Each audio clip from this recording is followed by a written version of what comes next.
We're sort of in this position that we've been in for the last few days. This deal is awaiting the president's approval, which is a pretty key sticking point on all of it. It's described as a 60-day memorandum of understanding between the two sides, and it would extend the ceasefire, such as it is, and kick off then discussions about what happens next with Iran's nuclear program. So there's a lot we do not know, including whether Iranian leaders will sign off on it. President Trump saying this about the current state of play. Is there a line that they would cross for you to go on the offensive again militarily? Well, a deal that wasn't going to be good for us is the line, ultimately, because, I'm playing it out and we're going to see, and that's what I do. I negotiate, they negotiate. They're very good negotiators. They're crafty. But in the end, we have all the cards because we've defeated them militarily. Iran has the capability. If we didn't hit them with the B-2 bombers 9 months ago, they would have a nuclear weapon right now, and it would be a whole different story.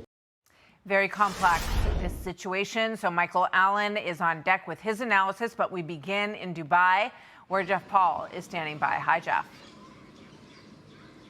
Hey, Martha. Yeah, and in one sense, it feels like this is the closest we have come to seeing a potential deal being struck between the U.S. and Iran since the war began 3 months ago. But in another sense, this sort of sounds like the same story where there's a deal right around the corner and then nothing happens. And complicating matters this time are these back and forth strikes between the U.S. and Iran. Just yesterday, the U.S. intercepted 5 one-way attack drones launched by Iran and destroyed a 6th drone as it was about to be launched. In return, Iran launched missile and drone attacks on Kuwait, seemingly targeting a U.S. airbase there. Now, Gulf Arab states like the UAE condemning what it called the, quote, Iranian terrorist attacks.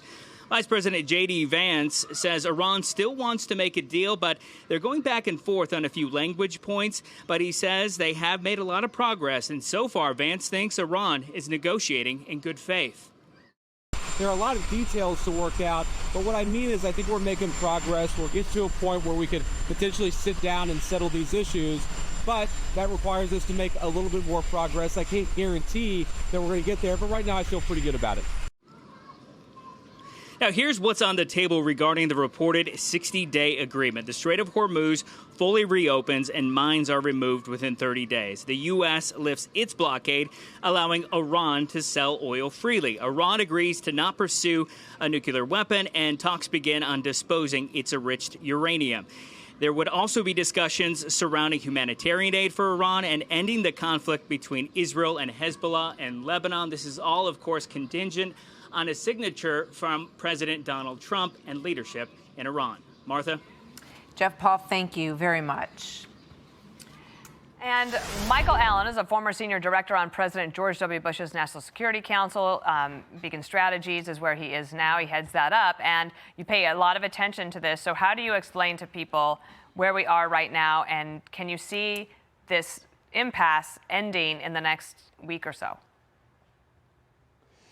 Thanks, Dana. I think we're beginning to take smaller steps instead of trying to negotiate an entire agreement within a limited framework. It feels as if we're going for what some have described as the narrow deal, where we're just going to try and rescind our blockade of Iranian ports in exchange for the opening of the Strait of Hormuz.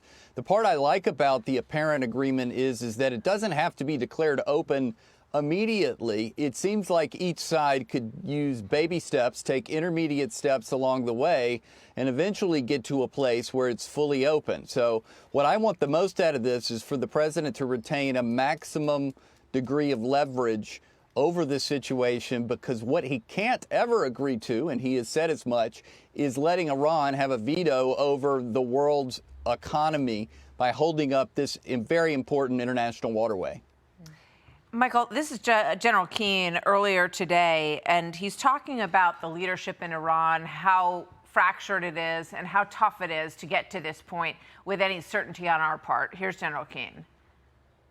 It's unlikely they're going to change. No matter what deal we put together, at the end of it, they're going to want to recover everything that they're losing and go back to their original goals. So in the deal, and our negotiators understand this, we've got to have the provisions in there to prevent as much of that as possible from happening. The second thing is, we know they're going to cheat. Look at this. Right now, what's taking place. Just this week alone, with the violation of the ceasefire in the Straits of Hormuz. Who's doing that? The Iranians are doing that, and we had to react to it. So they obviously feel empowered, Iran, Michael, and they don't care too much about their people suffering. Can any of this actually really change without ending this regime? It's going to be really hard, and of course, General Keane was referring to that as well. At the end of the day, for them to totally quit funding terrorists and standing down on a nuclear program and helping their people, it's going to have to be regime change. I don't think we can force it from the air. Obviously, the Iranian people were upset enough earlier in the year to take to the streets. Eventually, it's going to be their job to do. But I think the general's right. We have to, but we're in a different world where, short of regime change, we're trying to do the best we can with the leverage that we have to be able to limit them as much as possible.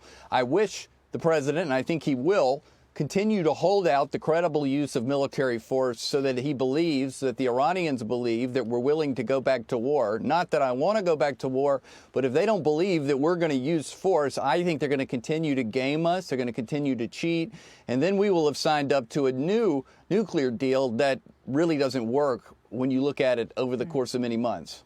The other thing is that you have Iran understanding now that they have this amazing card to play in the Strait of Hormuz. Secretary Bessent was asked yesterday about their idea of allowing tolls. I think the president wanted to punctuate freedom of navigation in the strait. I had a call with the Omani ambassador this morning, and he assured me that there were no plans for tolling the strait. And I told him that this was a non-starter, and he did not want to risk either the Omani individuals or Omani financial institutions getting sanctioned. And I keep going back to what Marco Rubio said earlier this week, that if it were allowed for the Strait of Hormuz to be a place where there's going to be tolls, there's about 5 other locations around the world where that would happen as well. So that has to be a non-starter.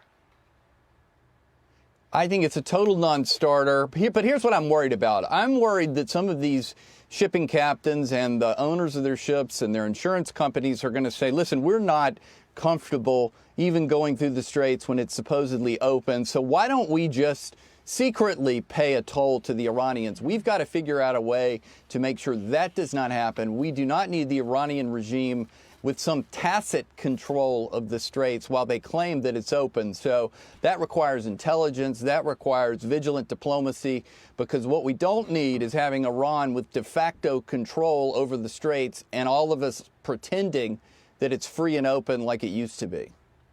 Great point. Michael, thank you very much. Great to have you with us Thanks, today. Michael. Be sure to like and subscribe for all the Fox News latest on YouTube, and catch full shows streaming now on Fox One.